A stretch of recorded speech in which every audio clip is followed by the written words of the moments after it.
Hello guys, जादूगर class में आपका स्वागत है। तो आज का हमारा टॉपिक रहेगा आवेशित चालक की स्थितिज ऊर्जा। पिछली वीडियो में हमने आपको पढ़ाया था विलगित गोली चालक की धारिता। विलगित गोली चालक की धारिता का हमने सूत्र निकाला था। आज इस वीडियो में हम पढ़ाएंगे आवेशित चालक की स्थितिज ऊर्जा।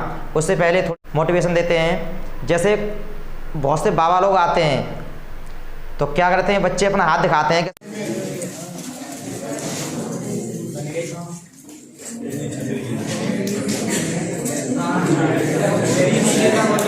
नौकरी हमारी किस्मत में है या नहीं है।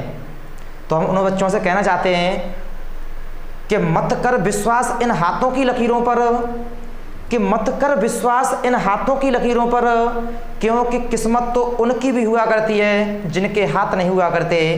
किस्मत तो उनकी भी हुआ करती है जिनके हाथ नहीं हुआ करते। तो ये हाथों की किस्मत मंदों को अगर तुम मेहनत करोगे तो अपने लक्ष्य को पा सकते हो। तो आज का हमारा टॉपिक क्या है, आवेशित चालक की स्थितिज ऊर्जा।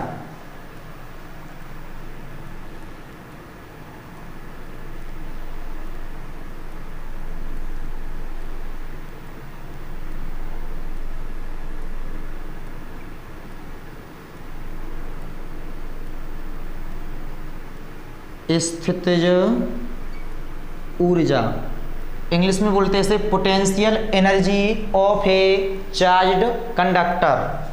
पोटेंशियल एनर्जी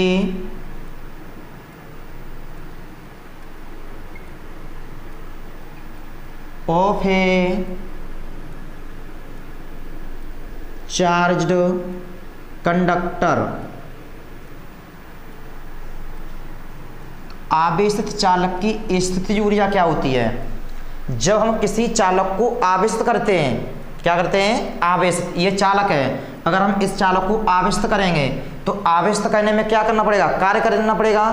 तो यह कार्य ही आवेशित चालक की स्थितिज ऊर्जा कहलाती है। जब हम किसी चालक को आवेशित करते हैं, क्या करते हैं, आवेशित करते हैं, तो आवेशित करने में किया गया कार्य ही आवेशित चालक की स्थितिज ऊर्जा कहलाती है। इसकी परिभाषा लिख लो पहले। जब किसी चालक को आवेशित किया जाता है, जब किसी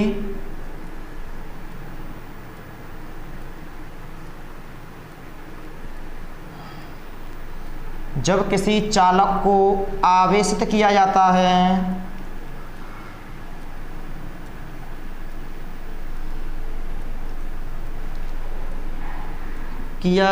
है, तो आवेशित करने में किया गया कार्य ही, तो आवेशित करने में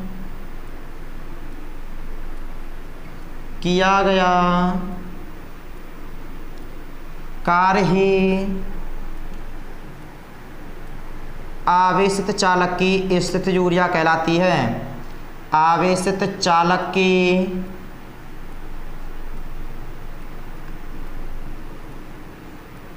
स्थितिज ऊर्जा कहलाती है। इसे U से प्रदर्शित करते हैं।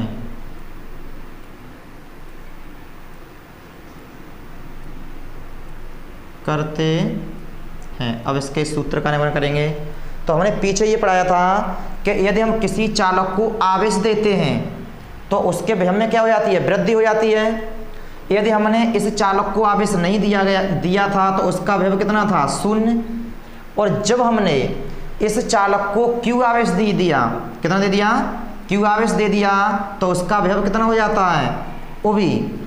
पीछे हमने ये बताया था, जैसे ये चालक था, अगर हम यहाँ पर आवेश शून्य है यानी आवेश नहीं दिया गया है तो इसका विभव भी कितना था, शून्य था। जब हमने चालक को इस चालक को Q आवेश दे दिया था तो इसका विभव 0 से कितना हो गया था, वो भी हो गया था। तो हम जब किसी चालक को आवेश देते हैं तो उसके विभव में वृद्धि हो जाती है। और यदि चालक को और अधिक आवेश देते हैं तो उसके विभव में और अधिक वृद्धि हो जाती है। ये हमने आपको पीछे पढ़ाया था। तो यहाँ से हम इसका निगमन करेंगे यानी सूत्र निकालेंगे। तो यहाँ से ये लिखेंगे, जब हम किसी चालक को आवेश नहीं देते हैं तो उसका विभव कितना होता है, शून्य होता है। कितना होता है, शून्य।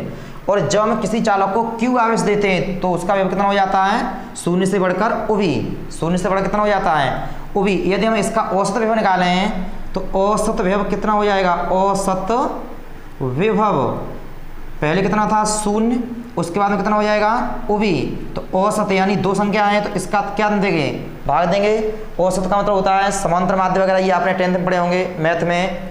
तो समांतर माध्य क्या सूत्र होता है, या औसत माध्य का सूत्र होता है कुल संख्याओं का योग बट्टे कुल संख्याएं। तो इसमें संख्या कितनी हो गई, अंक कितने हुए आपके, 2, 0 और उभी। तो यानी पहले जब हमने आवेश नहीं दिया था विभव इसका शून्य था, और जब हमने Q आवेश दे दिया चालक को तो उसका विभव कितना हो जाएगा, उभी। तो अगर हम औसत विभव निकालेंगे तो ये हो जाएगा आपका 0 प्लस के उभी बट्टे 2। तो ये औसत विभव आएगा आपका उभी बट्टे 2। अब हम निकालेंगे चालक को आवेशित करने में किया गया कार्य। चालक को आवेशित करने में किया गया कार्य, चालक को आवेशित करने में, आवेशित करने में किया गया कार्य, किया गया कार्य। और पीछे हमने ये बताया था सूत्र उभी बराबर W बट्टे Q। यहाँ से अगर हम कार्य निकालेंगे तो कितना हो जाएगा, विभव इंटू आवेश, और विभव कितना है हमारा, औसत विभव। यानी कार्य W बराबर सूत्र आएगा आपका औसत विभव, औसत विभव इंटू आवेश। आवेश कितना दे रहे हैं चालक को, Q। तो कार्य बराबर हो जाएगा औसत विभव, औसत विभव कितना है आपका, उभी बट्टे 2, उभी बट्टे 2। आवेश कितना था, Q। तो ये कार्य आपका आएगा 1 बट्टे 2 Q उभी, और कार्य को क्या बोलते हैं, ऊर्जा। तो यही आपका हो जाएगा W बराबर, ऐसे लिख सकते हो U, W बराबर क्या हो जाएगा, U बराबर 1 बट्टे 2 Q इंटू उभी। इसे कर सकते हैं समीकरण नंबर 1। और कार्य का या ऊर्जा का मात्रक होता है जूल। यहाँ से आगे भी सूत्र निकाल सकते हैं, इधर देखते हैं। पीछे हमने धारिता का सूत्र बताया था C बराबर Q अपॉन उभी। क्या बताया था, C बराबर Q अपॉन उभी। यहाँ से Q का मान निकालेंगे तो यहाँ लिखेंगे परंतु इसी के नीचे Q बराबर CV। Q बराबर, इस Q के स्थान पर हम CV रख सकते हैं इस सूत्र से, C बराबर Q अपॉन उभी से। यहाँ से Q का बना जाएगा C उभी। तो Q बराबर CV समीकरण 1 में रखने पर, समीकरण 1 में रखने पर, जब ये समीकरण 1 में रखेंगे तो ये आपका फॉर्मूला आएगा U बराबर 1 बट्टे 2 Q के स्थान पर क्या आएगा, CV आएगा, CV। और ये उभी पहले से ही है तो ये हो जाएगा U बराबर 1 बट्टे 2 C, और उभी कितना हो जाएगा, उभी इसका दूसरा फॉर्मूला ये आ गया। उसके बाद में यदि हम यहाँ से उभी का मान निकालें तो उभी बराबर कितना हो जाएगा, Q अपॉन C। उभी बराबर कितना हो जाएगा, Q अपॉन C।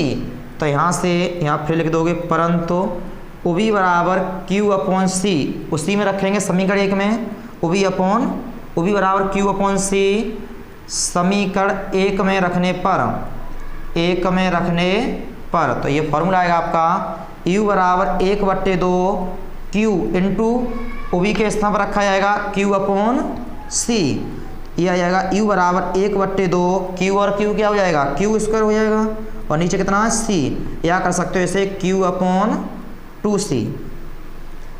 तो ऊर्जा के इस तरीक़ा से 3 सूत्र आए हैं आपके। अतः ऊर्जा U बराबर, अतः U बराबर कर सकते हो 1 बट्टे 2 QV, 1 बट्टे 2 QV, और ये आएगा आपका 1 बट्टे 2 QV, और दूसरा क्या आया है 1 बट्टे 2 CV स्क्वायर, 1 बट्टे 2 CV स्क्वायर। तीसरा फॉर्मूला आया है Q square upon 2C, Q square upon 2C।